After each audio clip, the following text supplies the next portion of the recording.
নমস্কাৰ আজিৰ এই ভিডিওটোৰ জৰিয়তে আপোনালোকৰ বাবে লৈছে এটা গুৰুত্বপূৰ্ণ টপিক যিটো টপিকৰ সহায়ত আমি আমাৰ ডেইলি লাইফত ব্যৱহাৰ হৈ থকা কিছুমান অসমীয়া বাক্য অতি সহজে ইংৰাজীত ক'ব পাৰোঁ এই বাক্যবোৰ যেতিয়া আপুনি ইংৰাজীত ক'বলৈ যাব তেনে ক্ষেত্ৰত আপুনি মেকৰ সহায় ল'ব লাগিব সো তাৰ এক্সাম্পল হিচাপে মই ক'ব পাৰোঁ যে তেওঁ তোমালৈ ফোন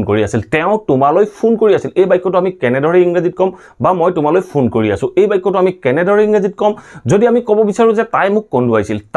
কন্দুৱাইছিল কিবা কাৰণে তাই মোক কন্দুৱাইছিল সো সেই বাক্যটো মই কেনেদৰে ইংৰাজীত ক'ম এই সকলোখিনি জানিবলৈ যাওঁতে আপোনালোকে এই ভিডিওটো আৰম্ভণিৰ পৰা শেষলৈকে চাব লাগিব আৰু প্ৰত্যেকটো এক্সাম্পল বুজি পাবলৈ যত্ন কৰিব লাগিব গতিকে আশা কৰোঁ আপোনালোকে ভিডিওটো আৰম্ভণিৰ পৰা শেষলৈকে চাব স্কিপ নকৰাকৈ চাব আৰু প্ৰত্যেকটো কনসেপ্ট বুজিবলৈ যত্ন কৰিব সো আহক এতিয়া ভিডিওটো আৰম্ভ কৰোঁ ভিডিওটো আৰম্ভ কৰাৰ আগতে আপোনালোকক এটা ৰিকুৱেষ্ট কৰোঁ আপোনালোকে যিমান পাৰে ভিডিওটো লাইক কৰিব আৰু সকলোৰে মাজত শ্বেয়াৰ কৰিব যাতে অসমৰ প্ৰত্যেকজন লাৰ্নাৰ্ছে ইংৰাজীৰ এই কথাবোৰ শিকিব পাৰে আৰু যদি চেনেলটো সাবস্ক্ৰাইব কৰে প্লিজ সাবস্ক্ৰাইব কৰি অল নটিফিকেশন অন কৰি ল'ব সো আহক এতিয়া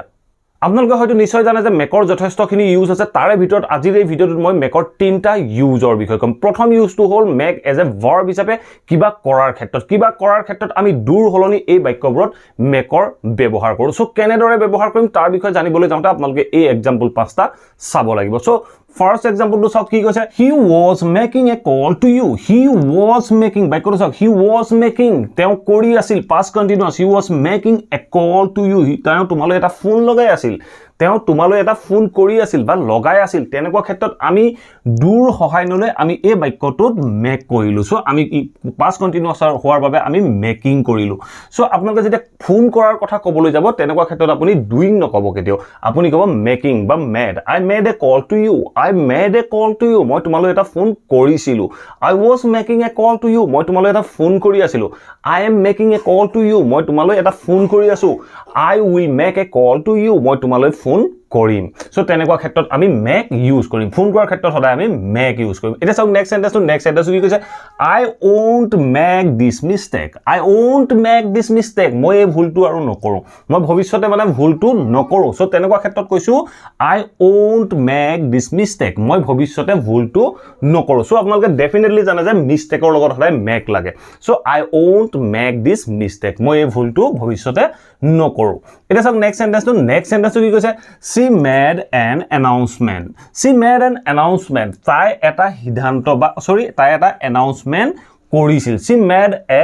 an announcement তাই এটা ঘোষণা কৰিছিল সো ঘোষণা কৰা মেড announcement হয় সো ঘোষণা কৰাৰ ক্ষেত্ৰত আপোনালোকে মেড ইউজ কৰিব লাগিব সো আপুনি যদি প্ৰেজেন্টত কয় she makes an announcement বা যদি আপুনি ফিউচাৰত কয় she will make an announcement so আমি প্ৰেজেন্ট ফিউচাৰ যি টেন্সতে হওক তাৰ বিষয়ে আমি ক'ব পাৰোঁ এটা চাওক নেক্সট সেন্টেন্সটো কি কৈছে he has made a decision হি এটা সিদ্ধান্ত ললে বা হি এটা সিদ্ধান্ত লৈছিল সো তেনেকুৱা ক্ষেত্ৰত আমি কৈছো he has made a decision has made বুলি ক'লে প্ৰেজেন্ট পাৰফেক্ট হ'ব তেতিয়া আমি ক'ম he has made a decision মানে তেওঁ এটা সিদ্ধান্ত ললে সো এটা চাওক মেড ডিসিশনৰ লগতো সদায় মেড আহে so decision I have made a decision মই এটা ডিসিশন ললো I have taken a decision মই এটা সিদ্ধান্ত ললো সো তাৰ হলি আমি ক'ব পাৰো I have বা he has made a decision তেওঁ এটা সিদ্ধান্ত ললে এটা চাওক নেক্সট এক্সাম্পলটো কি কৈছে he is making money nowadays he মানে আজিকালি পইচা ঘটি আছে পইচা ঘটাৰ কাৰণেও আমি মেক ইউজ কৰিব পাৰো সো আমি প্ৰেজেন্ট কন্টিনিউয়াস হোৱাৰ বাবে is making কলো সো আমি বাক্যটো কলো যে he is making money nowadays আপোনালোকে হয়তো নিশ্চয় শুনিছে মুভি আদিত ডেফিনেটলি সেন্টেন্সটো শুনিবলৈ পায় he is making money nowadays he is making money মানে হি পইচা ঘটি আছে সো এই মেকিংটোৱে পইচা বনাই থকাৰ কথা কোৱা নাই এই মেকিংটোৱে কৈছে পইচা ঘটি আছে হি আজিকালি পইচা ঘটি আছে সো তেনেকুৱা ক্ষেত্ৰত আমি বাক্যটো কৈছো he is making money nowadays মানে হি আজিকালি পইচা ঘটি আছে এতিয়া চাও আমি মেকৰ নেক্সট আমি মেক ইউজ কৰো এজ এ পজিটিভ ভাৰ্ব হিচাপে সো যেতিয়া আমি পজিটিভ ভাৰ্ব মানে কি যেতিয়া আমি এজন ব্যক্তিয়ে অন্য এজন ব্যক্তিৰ হতুৱাই কামটো কৰোৱা বুজায় তেনেকুৱা ক্ষেত্ৰত আমি মেক পজিটিভ ভাৰ্বো ইউজ কৰিব পাৰো খালি এইখিনতে এটা পইণ্ট মনত ৰাখিব যেতিয়া আমি বাক্যটোত মেক পজিটিভ ভাৰ্ব ইউজ কৰো বাক্যটোৱে এনে ধৰণৰ অৰ্থ প্ৰকাশ কৰে যে আপুনি কামটো কৰিব বিচৰা নাছিলে বা যিজনে কামটো কৰিছিল তেখেতৰ কাম কৰাৰ ইচ্ছা নাছিল তেখেতৰ হতুৱাই জোৰ জবৰদস্তি কামটো কৰোৱা হৈছিল বা ফোৰ্সফুলি কামটো কৰোৱা হৈছিল তেনেকুৱা ক্ষেত্ৰত আমি মেক পজিটিভ ভাৰ্ব ইউজ কৰোঁ সো কেইটামান এক্সাম্পল আছে এক্সাম্পল কেইটা চাওক সো ফাৰ্ষ্ট এক্সাম্পলটো চাওক কি কৈছে she made me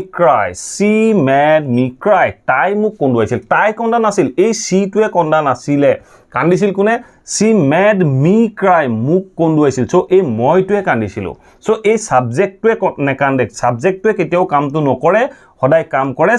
মেডৰ পিছত যিটো প্ৰনাউন থাকে সেই প্ৰনাউনটোৱে সদায় কামটো কৰা বুজায় সো আমি বাক্যটো কৈছো she made me cry তাই মোক কন্দুৱাইছিল আৰু এইখিনিতে এটা ইম্পৰ্টেন্ট পইণ্ট মনত ৰাখিব বহুতে কয় যে এইখিনি টু এটা ব্যৱহাৰ হ'ব লাগিছিল কিন্তু যেতিয়া আমি পজিটিভ ভাৰ্ব গেটৰ বাদে অন্য যিকোনো পজিটিভ ভাৰ্ব ইউজ কৰো এক্টিভ ভয়েসৰ বাক্যবোৰত এই এৰিয়াটোত কোনো প্ৰিপজিশন ইউজ নহয় টু প্ৰিপজিশনৰ ইউজ নহয় সো আমি ক'ব লাগিব যে she made me cry so আমি ক'ব নোৱাৰো যে she made me to cry আমি ক'ব নোৱাৰো she made me cry ক'ব লাগিব সো এটা চাওক নেক্সট সেন্টেন্সটো কি কৈছে she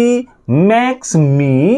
clean her room এই বাক্যটো আছে she makes me clean her room she makes me তাই present indefinite tense so present indefinite tense হোৱাৰ বাবে she লগত আমি makes ইউজ কৰিলো she makes me তাই মোক কৰোৱাই মোৰ হতুৱাই কৰোৱাই মানে কি কৰোৱাই she makes me clean her room তাই ৰুমটো সাফ কৰোৱাই তাই নকৰে এই she টোৱে কামটো নকৰে তাই মোৰ হতুৱাই মোৰ মানে তাই ৰুমটো কাম কৰোৱাই সো এতিয়া চাওক প্ৰথম বাক্যটো কৈছিল যে she made me cry তাই মোক কন্দুৱাইছিল সো এজন মানুহক আপুনি পইচা দিবা কনভিন্স কৰে কেতিয়াও কোনো আপোনাৰ আপুনি তেখেতৰ ওপৰত প্ৰেছাৰ দিব লাগিব তেখেতৰ দুখ লাগিব তেতিয়াহে কানিব এতিয়া চাওক এই বাক্যটো she makes me clean her room তাই ৰুমটো সাফ কৰোৱাই সো এই বাক্যটো চাওক মোৰ কাম কৰিব মন নাথাকে মানে মোৰ তাই ৰুমটো সাফ কৰিব মন নাথাকে কিন্তু তাই মোৰ এনেকুৱা সিচুৱেচন কৰে ইমান ফোৰ্স দিয়ে যে ফোৰ্সফুলি তাই মোৰ হতুৱাই তাই ৰুমটো সাফ কৰোৱাই তেনেকুৱা অৰ্থত আমি মেক বা মেক্স বা মেড ইউজ কৰো এটা চাওক নেক্সট সেন্টেন্সটো কি কৈছে I will make এই বাক্যটো চাওক ফিউচাৰ টেন্সৰ বাক্য হোৱাৰ বাবে আমি I will make ইউজ কৰিলো তাৰ পিছত কলো চাওক them paint the house এই বাক্যটো চাওক I will make them paint the house মই হিহতৰ হতুৱাই ঘৰটো ৰং কৰোৱাম ফিউচাৰ টেন্সৰ বাক্য সো আমি will make ইউজ কৰিলো I will make them paint the house মই হিহতৰ হতুৱাই ঘৰটো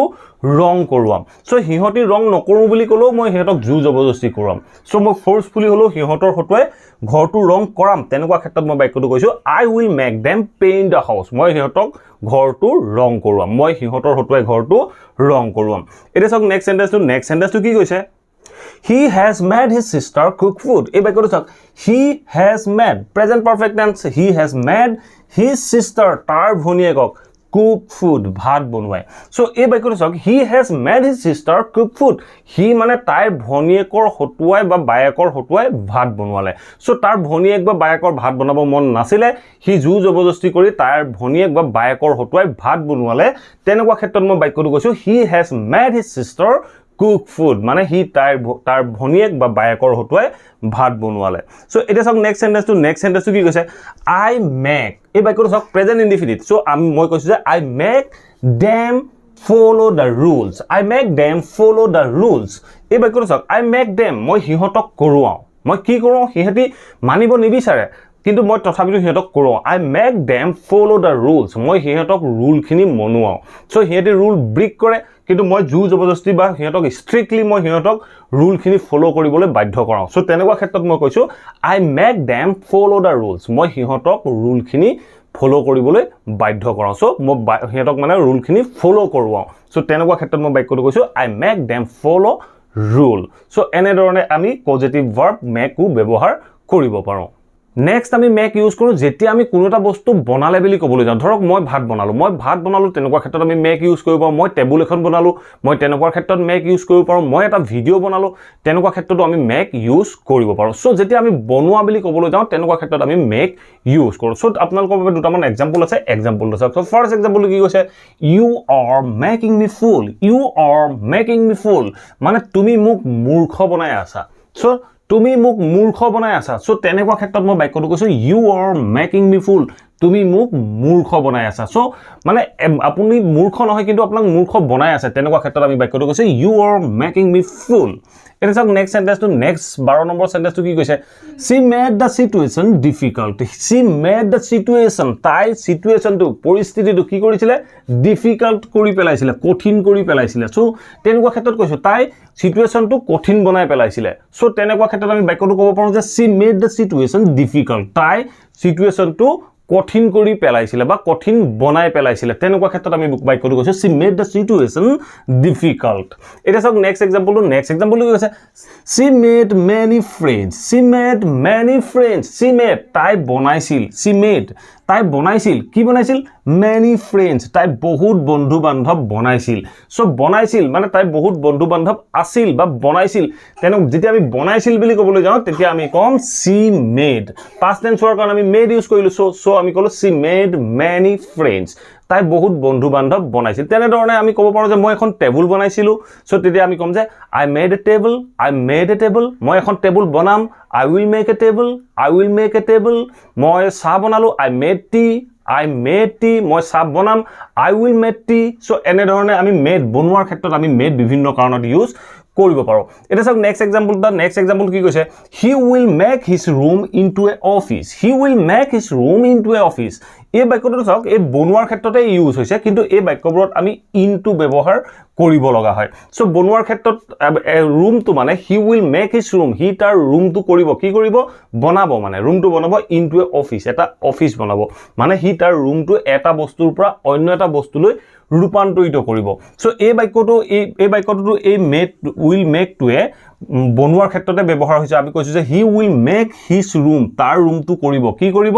into a office এটা অফিচ কৰিব সো আমাৰ অসমীয়া বাক্যটো হ'ব he তাৰ ৰুমটো অফিচ বনাব so I made this wall into a blackboard so for example হিচাপে এখন বোৰ্ড বুলি ধৰি লওক সো এখন ওয়াল বুলি ধৰি লওক এই ওয়ালখনত মই ব্ল্যাক কালাৰ কৰি লৈ মই ইয়াত চক পেন্সিলে লিখা ব্যৱস্থা কৰিছো ধৰক মই ব্ল্যাক বোৰ্ডৰ নিচিনাকে কলা ৰং কৰি মই ইয়াত চক পেন্সিলে লিখো আৰু মোহাৰি যাওঁ সো মই এই ওয়ালখন ব্ল্যাক কালাৰ কৰি ব্ল্যাক বোৰ্ড বনাই ললো সো তেনেকুৱা ক্ষেত্ৰত মই কৈছো যে I made this wall into a blackboard মই এই ওয়ালখন ব্ল্যাক বোৰ্ড বনাইছিলো মই অতীতত কৈছো বা past tenseত কৈছো past tenseত কোৱাৰ বাবে মই make নকৈ মই কলো made I made this wall মই এই ওয়ালখন বনাইছিলো কি into a blackboard এখন blackboard লৈ সো এই বাক্যকেইটাত এটা বস্তু মনত ৰাখিব যেতিয়া এটা বস্তু অন্য এটা বস্তুলৈ আমি ৰূপান্তৰিত কৰো বা বনাও তেনেকুৱা ক্ষেত্ৰত আমি into প্ৰিপজিশন ইউজ কৰিব লাগিব সো মনত ৰাখিব into আমি সদায় ইউজ কৰো এটা বস্তুৰ পৰা অন্য এটা বস্তুলৈ ৰূপান্তৰিত কৰাৰ ক্ষেত্ৰত আশা কৰো এই ভিডিওটোৰ পৰা আপোনালোকে নিশ্চয় জানিব পাৰিলে make আমি কেনেদৰে বিভিন্ন বাক্যত ব্যৱহাৰ কৰিব পাৰো যদি ভিডিওটো ভাল পালে প্লিজ ভিডিওটো লাইক কৰিব শেয়াৰ কৰিব আৰু কমেন্ট কৰি মোক জনাবলৈ সমুলি নাপাহৰিব আপোনালোকে সকলোৰে মাজত ভিডিওটো শেয়াৰ কৰি দিব যাতে অসমৰ প্ৰত্যেকজন ছাত্ৰ-ছাত্ৰীয়ে ইংৰাজীৰ এই ভিডিওটো চাব পাৰে আৰু যদি চেনেলটো এতিয়াও সাবস্ক্ৰাইব কৰা নাই প্লিজ সাবস্ক্ৰাইব কৰি অল নোটিফিকেশন অন কৰি ল'ব মই যেতিয়া এনে ধৰণৰ ইংলিশ লাৰ্নিংৰ ভিডিও আনিম আপোনালোকে নোটিফিকেশন পাব আৰু লগে লগে ভিডিওবোৰ চাব পাৰিব thank you for watching this video